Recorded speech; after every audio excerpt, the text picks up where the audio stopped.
Oh, how wonderful. Are you fixing to go on your rounds? Mm-hmm. Or you have already been? Wait. You're going to go? Mm-hmm.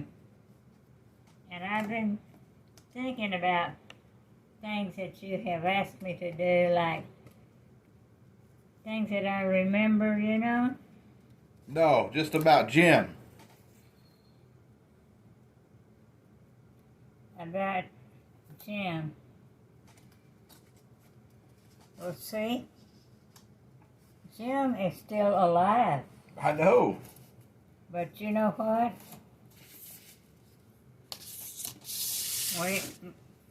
We're pretty sure that Richard took his own life, and he's buried in the cemetery in Sheffield.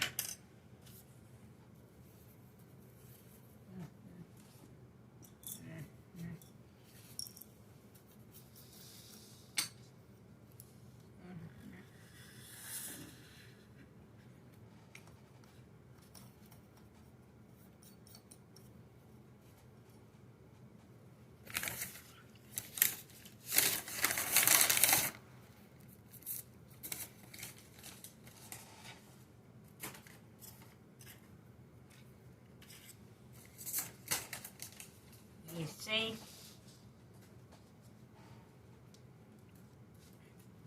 Dick and I had two kiddos, Richard and Jim.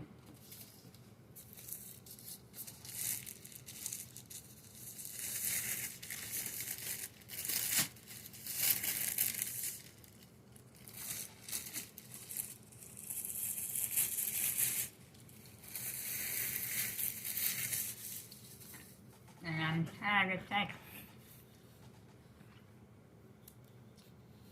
of the relationship between them when they were growing up. Jim was the oldest.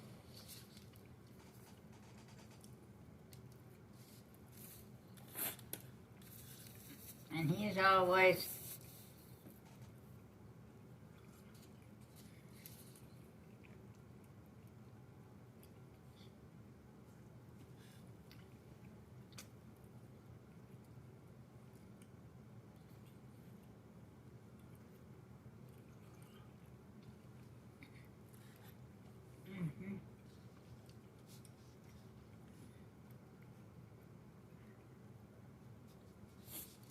But see, I was thinking he was born with that crooked leg. But no, that was Cody. That's Cody.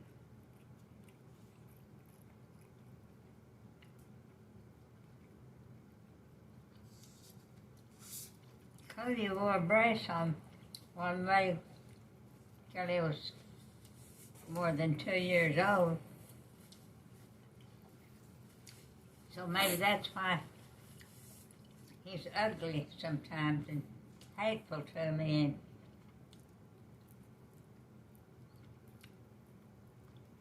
Jim was always smooth and even-tempered, and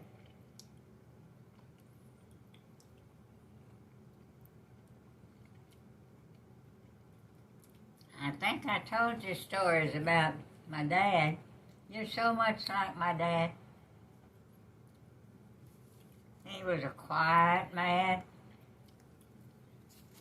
6 feet, and I think 6'3", I think.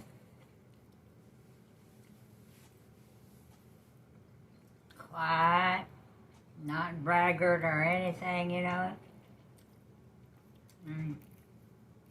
But he'd put up with this so much, and that was it. That's enough.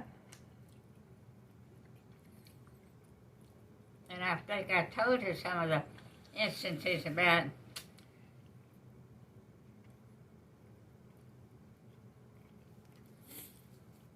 some guy asked him one time, he'd cutting up and acting ugly, and they called my dad. He was a lawman.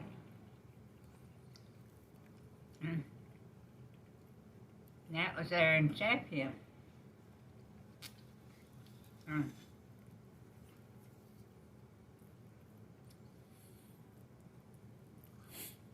I need news stories. And they called Dad to come and try to get these old boys to leave. He went down there and told them, said, "Now, fellas, I think y'all ought to go on your way, you know." "Oh, yeah, well, what if we don't?" And "Now, what are you going to do about it?" And I think they said my dad never said a word. Just reached over and caught him by the back of the neck and whacked his head on the concrete about 3 times and said, "There's the road, I think you better take it." And that's the way he was. And like in Muleshoe, growing up,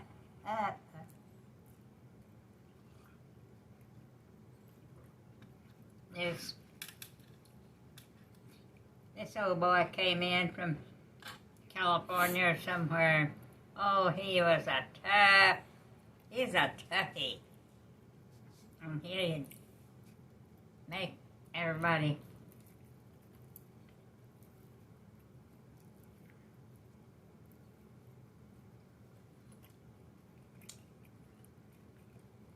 he'd wrestle everybody, you know,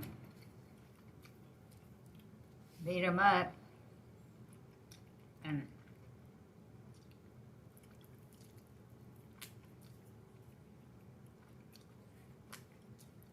somebody called my dad and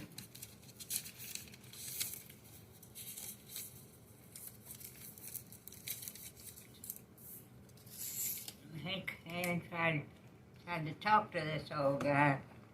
Couldn't reason with him or nothing.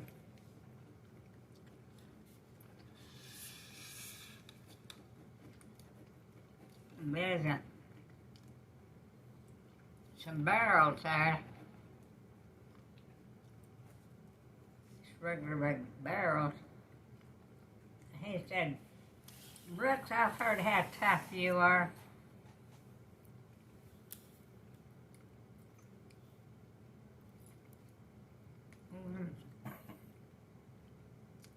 I'm sorry."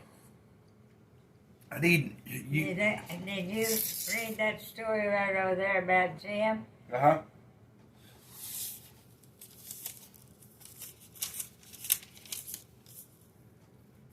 But Jim is not belligerent, you know?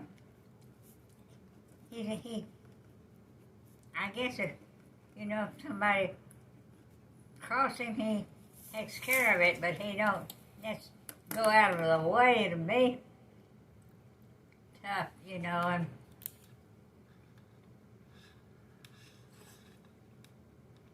I mean, you asked me to talk about growing up, on the ranch and as a young person, and we all used to go. We lived down there on the old, what they call the McKay place, because a fellow by the name of McKay owned it, but my grandpa Smith leased it.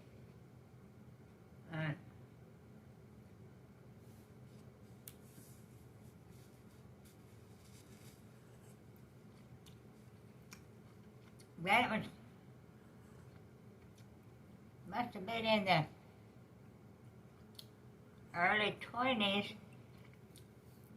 when viruses of different kinds was hitting the ranch country. And there was an old bridge across the river down at the McKay place.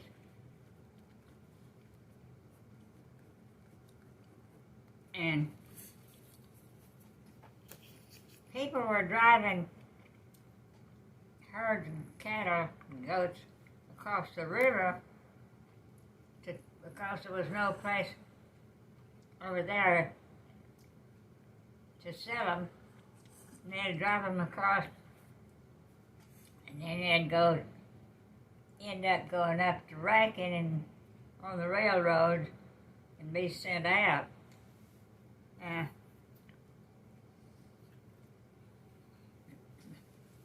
But there was some kind of a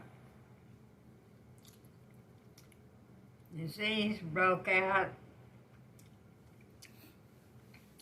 and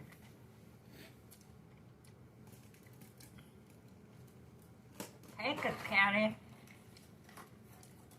the only way they'd let people bring their stuff was they had to be dipped.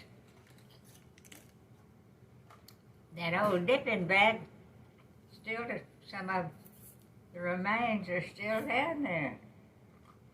And I remember people drove this livestock up there, and they had this dipping vat, and it had disinfectants or something in it. And they had to make the sheep jump off in there and swim through there and come up.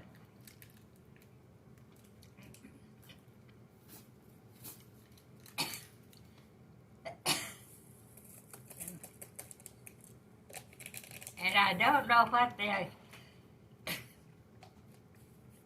occasion was, but later, years later, they were doing that, and I had to, when they swam through there and came up, I had to stamp the animal to show that it had been vaccinated.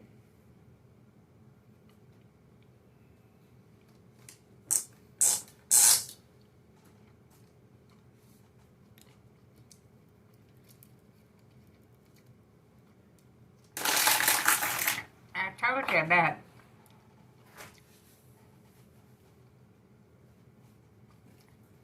Glenn Harley playing, I don't know why our parents took us across the river in that old car that we had, and we was told, well, it's not really right to, to go against the law, but certain circumstances,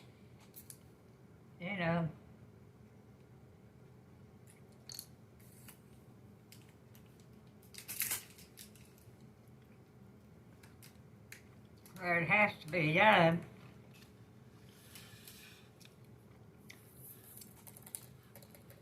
I think I told you about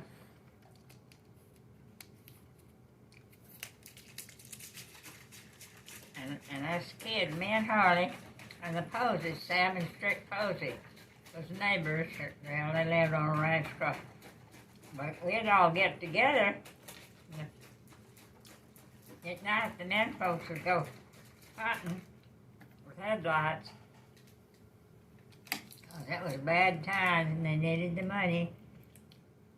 And we was told that it's wrong to beat the law, but sometimes you have to do things, And so, as kids, me and Harley and Sam and Strick would all get together down on the riverbank.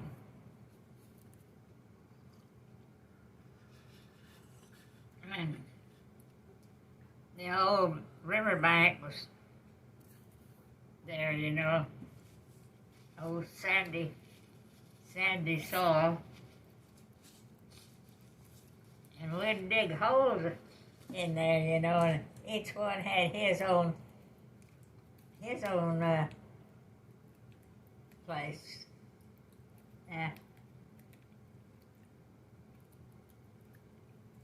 One time,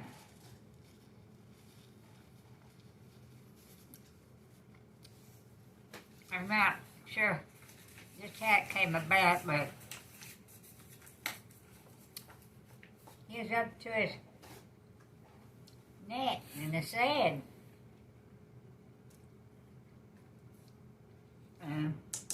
He could barely breathe.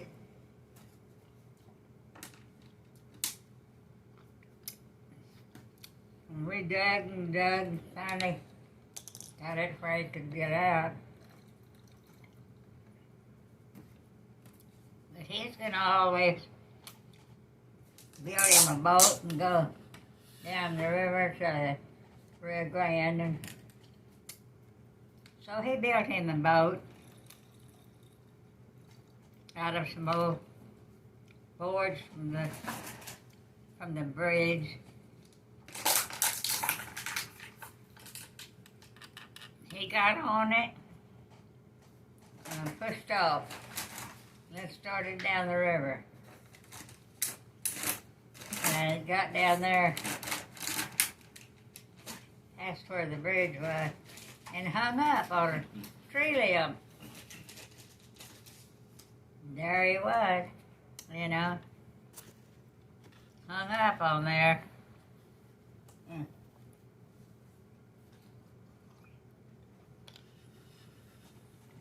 We couldn't get loose.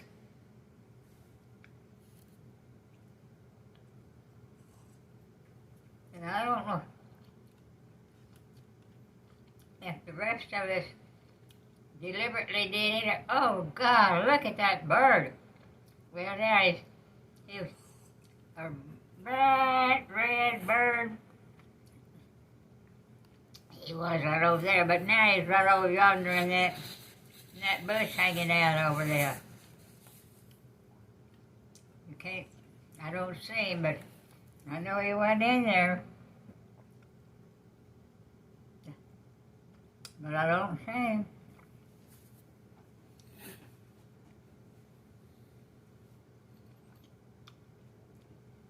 But anyway, I told you about it. Mr. Smart. Oh, there's, look at that bird. Look, look, look, look. Lean over. Look way across yonder. See it? Can't you see it? Look. There. Oh, it's too late. It took off. Bright, bright red. But it didn't have the top knot. It wasn't a cardinal. It was just a bright red bird. Anyway,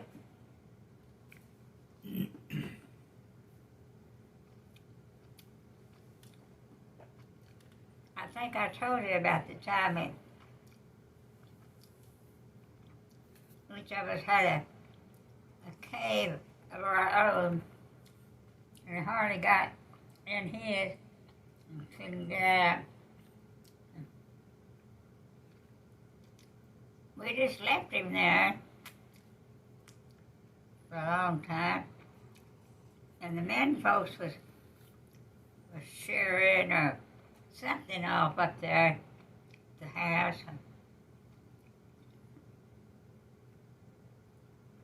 And we went to get them.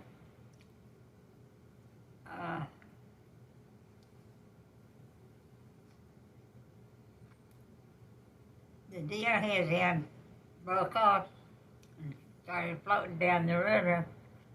And then he managed to grab a hold of a tree limb hanging out over the river. And there he was. Another thing I remember, I might not be getting the dates exactly right, but